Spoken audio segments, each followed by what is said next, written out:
Let's talk now about what is occurring in the world today and how it relates to what took place in Garabandal 42 years ago as we sit here in 2003.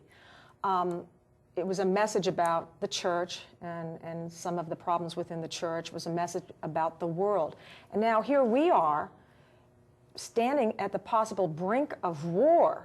And how does that relate? How does what's happening in our world today, let's talk about the war part first, relate to the message of Garabandal?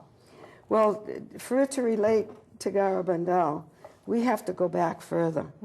We have to go back to La Salette, Lourdes, and Fatima. Fatima, our Blessed Mother, laid everything on the line for us. She told us step by step everything that was going to happen if we didn't do what she came to this earth to tell us to do, to help us. Pray the rosary every day, the first Saturdays of the month, for the conversion of Russia.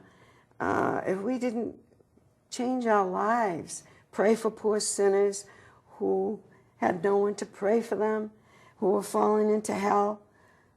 Well, if we didn't do all these things, what did she say? A worse and more terrible war would come. It did come. World War II, 30 million people dead. We didn't listen to her at all. But what I want to say is, it's not over, because she said if we didn't do all these things, there would be terrible persecutions of the church. The good would be martyred, and the Holy Father would have much to suffer. And certain nations would be annihilated. Is that what we're waiting for? Are we talking about the U.S.? Do we know specifics? Certain nations. She didn't name those nations.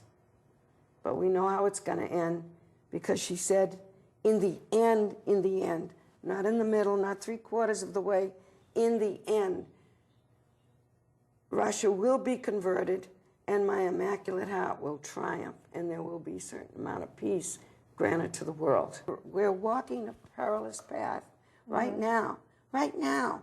Are you scared to death about the possibility of us engaging in a war? Terrible.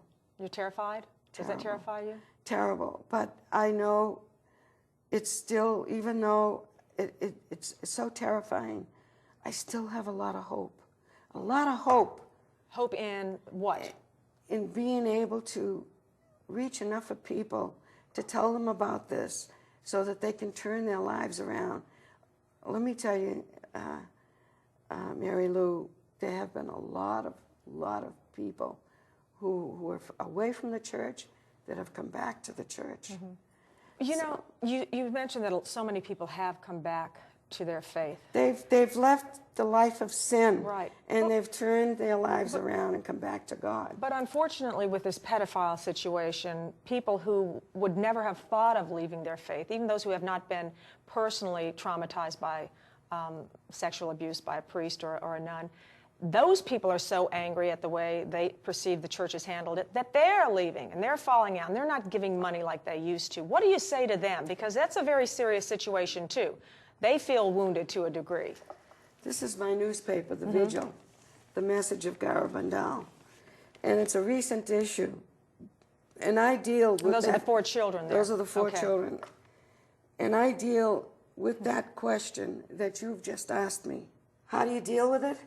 First of all, you have to remember the church is run by human beings. That's number one. Maybe we should say number one should be what the Blessed Mother said at Garabandal. In her final message, many cardinals, many bishops, and many priests are on the path of perdition and are taking many souls with them. Nobody understood this. How could the Blessed Mother say such a thing? I mean, for me personally, it was hard to believe. Sure. But as time went on, I understood that what she said, she never lies. Right. Those words were very prophetic indeed. But first of all, we have to understand who established the church.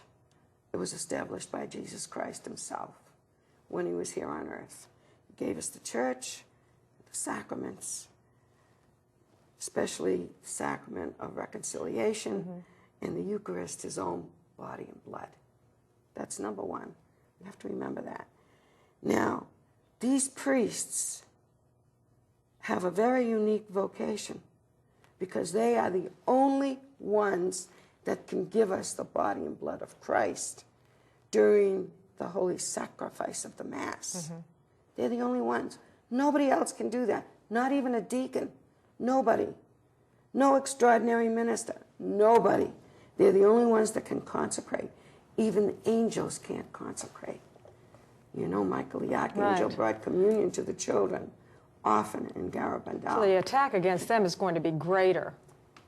Greater, because the devil knows that because the priest is the only one that can give us the body and blood of Christ, he has to destroy the priesthood. When I was in Czechoslovakia, I hate to think about this, I almost hate to repeat it, but when I was in Czechoslovakia, I remember someone telling me, I'm not going to say who, that there had been a mystic years ago that had said the devil had one aim, and that was to line the walls of hell with the vestments of the priests. Because without the priest, there is no blessed sacrament. And Jesus said, unless you eat my body and drink my blood, you cannot have life in you. So, first of all, the priesthood is what the devil is focusing in on here. And our job is to correct the problem that the world is facing. And how do we do it? We don't do it by throwing sticks and stones at the priests. And I feel as though right now what we need to do is we need to pray for the priests more than ever. This is what the Blessed Mother told Lowly. So what do you tell these people? Stop throwing sticks and stones and get down on your knees in front of the Blessed Sacrament and pray.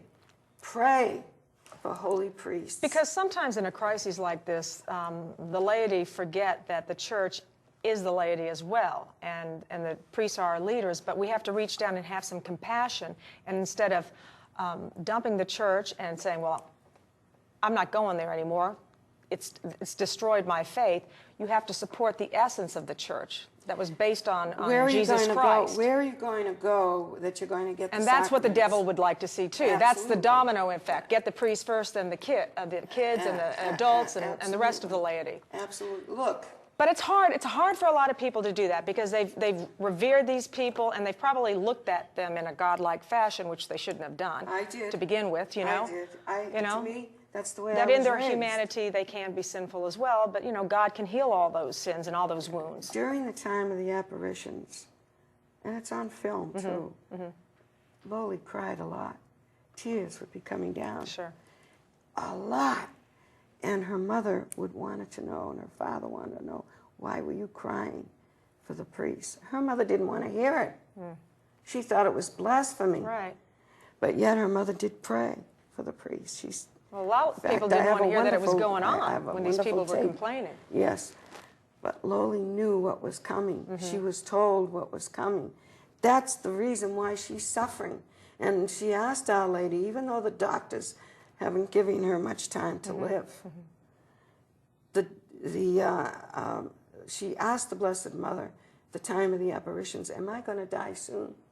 And Our Lady said, no, you have to remain on earth to suffer for the priests.